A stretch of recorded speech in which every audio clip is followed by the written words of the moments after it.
Hi, everybody. This is Silvio Canto in Dallas, Texas on Wednesday, May the 22nd, and welcome to our commentary. The Mexico elections are actually getting closer and closer. We're trying to do a couple of videos between now and the next 10 days to talk about that election and what we believe will happen. There are obviously different opinions going around. There was a very interesting article that came out in Pan American Post or Pan Am Post, a very good website that deals with issues of Latin America. And in this particular issue today, the columnist was writing that he thinks this is going to be a very personal election, or a very close election, I should say. Well, personal in the sense that it touches a lot of Mexicans. That's what I meant to say. But a very close election because many people feel that the future of Mexico is at stake. And then there's a very interesting opinion over at the Wall Street Journal talking about the elections, where they say that the real question is Mexico about to become a one-party state, meaning where you have a majority party that basically runs everything? Now, that's the way it was for a long time. I mean, if you're familiar with Mexican history, for much of the 20th century, that's the way Mexico was run. Basically, there was one party.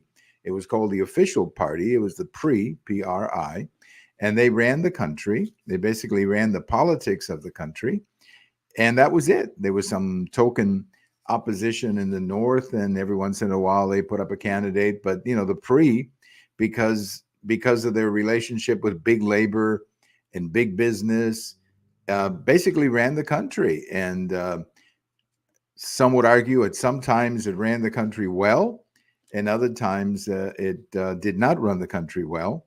But anyway, so that ended in 2000 with the election of Vicente Fox.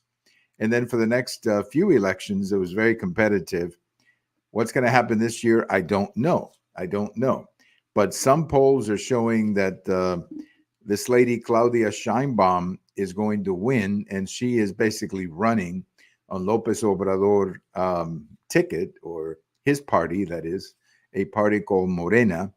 And there's also an opposition candidate who is running a very good campaign, but does not appear to be able to close the difference in the polls. I don't know what's going to happen. I have to tell you that I have lots of friends in Mexico, and some friends are saying that it's over. Other friends are saying that there's going to be a surprise. I don't know what's going to happen, but we're going to keep an eye on it, because the election in Mexico is very important for the United States, and having a stable Mexico is very important.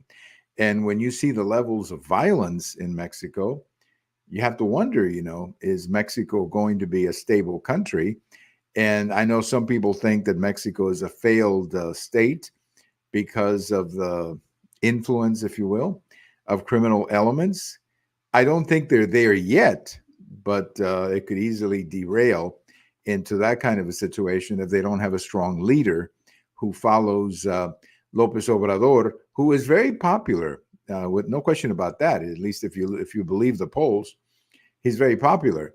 But I don't necessarily think he's done a good job in making Mexico a better country. So we will see. We will see in about 10 or 15 days who is going to win the election in Mexico, and then tell you what we think and how that new president is going to work with whoever we elect, who I believe will be President Trump in 2024. So we'll keep an eye on the Mexico elections. As I said, I want to do at least a couple of programs about the election before it happens on the 2nd of June, which is, of course, a Sunday. I have a post over at the American Thinker today getting a lot of exposure, and it's about Senator Rubio on Meet the Press. I thought he was fabulous on Meet the Press. Well-spoken, very telegenic kind of guy. And I think he demonstrated to Republicans, if you want to see how you answer questions from the media and how you tackle the media, you watch that video, because I thought Senator Rubio gave a class on how to do this, whether they're talking about the election and all the questions about election integrity, or whether they're talking about abortion. I thought he did a wonderful job in talking about this. And as I say, many Democrats or many Republicans should watch that interview and see how you deal with the topic. There's something going around, and I have not confirmed it altogether. I've read about it. I'm waiting for a little bit more information. But that FBI raid on President Trump's home back in August of 2022, there is some information out there that this was authorized by President Biden, and that the FBI went in there with weapons that were probably a little bit too much for something like this to be approved. As I say, it's kind of up in the air. I'm hearing different things, but this is going to be a major story if this is true. I mean, because if you remember, it was the Attorney General who said he made the decision, but now it appears that it was President Biden who made the decision, and that creates a few problems. To have the President of the United States actually approve an FBI raid on the leading candidate of the other party, I mean, that's you're crossing some very dangerous lines when you get into that kind of territory. So we're going to follow that story a lot as it develops over the next couple of days. We understand that President Biden is going to release more oil from the oil reserves. Look, the reason we have these oil reserves is for emergencies. They're not because I need to bring down the price of gasoline before Election Day. That's not the reason that we have these reserves. We have these reserves because there are times, emergency situations, where you need, whether it's a war or whether it's a natural disaster or whatever it may be. That's why you have these reserves, and he keeps using them for political reasons. I mean, that is just totally irresponsible. There are better ways, by the way, of bringing down the price of gasoline than using our oil reserves. Unleashing our energy potential might be a much wiser way, and certainly a lot more productive for the American economy. Lots of polls are going around, and they look good for Donald Trump. There's no question about it. The polling data looks better and better for Donald Trump. You cannot deny that. At the same time, it is late May, and there's still a lot of time left. There's at least 5 full months plus a week or so in November. So there is a lot of time. The only thing that I will tell you is, and I went back and checked this out. If you go back over the years, and I'm going to go back, let's say, to 1964, let's say the last 60 years, when we started using a lot of this polling data. We used it before, but it was more 64 when television and more of the media came into the coverage of these elections. But since 1964, the candidate who was leading at this time, meaning late May, first week of June, let's say Memorial Day, the candidate who was leading at this time went on to win the presidency every time, except 1980, when Jimmy Carter lost to then candidate Ronald Reagan, and in 2016, when Hillary Clinton lost to Donald Trump. But most of the time, if you have a president, particularly an incumbent, who is leading at this time of the year, the incumbent usually goes on to win. So when people say that these polls are early, they are early.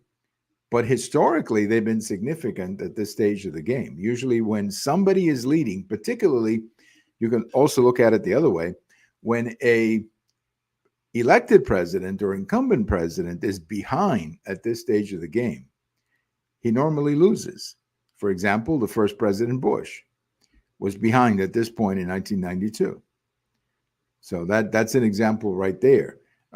Clearly, Jimmy Carter, now he was ahead, but he was the last incumbent, one of the incumbents who lost. So normally, if a candidate is ahead, and especially outside of the margin of error, at this time, they go on to win. That doesn't mean that's going to happen with Donald Trump. Understand that. But it just, a further indication that Donald Trump is building up a very significant and consistent tendency of being up in these polls. And I think that has to mean something. That has to mean something when you are when you're analyzing the election. I guess we have more student bailout. The president is signing more student bailout. I don't know how he does this. I mean, he doesn't have the authority to do it. So these are the same people who tell you that Donald Trump's going to be a dictator. And then on the other hand, they're sitting there canceling student debt like, the American people have deep pockets that they could just, turn over to the government so that they can bail out student debts. This is irresponsible, utterly irresponsible. But just like the oil reserves that he's releasing, this is what you call pandering. He's desperate for votes. He is desperate for votes, but it's not working. It's not working. A new poll came out today, and his approval rating is down to 38%, 38 or 36%. When you're under 40 and you're the incumbent, you got some real problems. You got some real problems. And I think this man has some very serious problems. Well, on this day in history, 1859, so that's a long time ago, a fellow by the name of Arthur Conan Doyle was born. Now, he went on to write the Sherlock Holmes novels that became so popular in the second half of the 19th century. In fact, I still think to this day it's the most popular detective series ever put together. And I think all of us at one time or another have had our Sherlock Holmes obsession where we read a bunch of his novels. I have had moments like that. I remember one time buying all of them and reading them. I was taking a bus at one time, and I was commuting every day. So I had one of his books, and I went through just about all his books, I think, in a month or two. They're easy to read, and they're very good. They're very intense, his Sherlock Holmes novels. So Dr. Doyle, he was a real doctor. He was a real doctor. And he apparently inspired, of course, Sherlock Holmes and Dr. Watson. And if you read the Doctor or the Sherlock Holmes novels, you know that Dr. Watson knows a lot about medicine. Well, the reason he does is because the author, Dr. Doyle, was a doctor who got frustrated with medicine and decided he wanted to do something exciting. So he wrote a bunch of detective novels to occupy himself when he was bored being a doctor. Look, I think he made a good decision. I think he made a good decision to write all those novels. I have no idea if he continued his medical practice. That part I don't know. I'll have to read about that. But clearly, he wrote a lot of books that for generations have been top of the list, some of the best novels that have ever been written. Thank you for listening. This is Silvio Canto in Dallas. And if you're in the Dallas area, you're going to get a lot of rain this afternoon. So I hope you cover yourself. Bye-bye, everybody.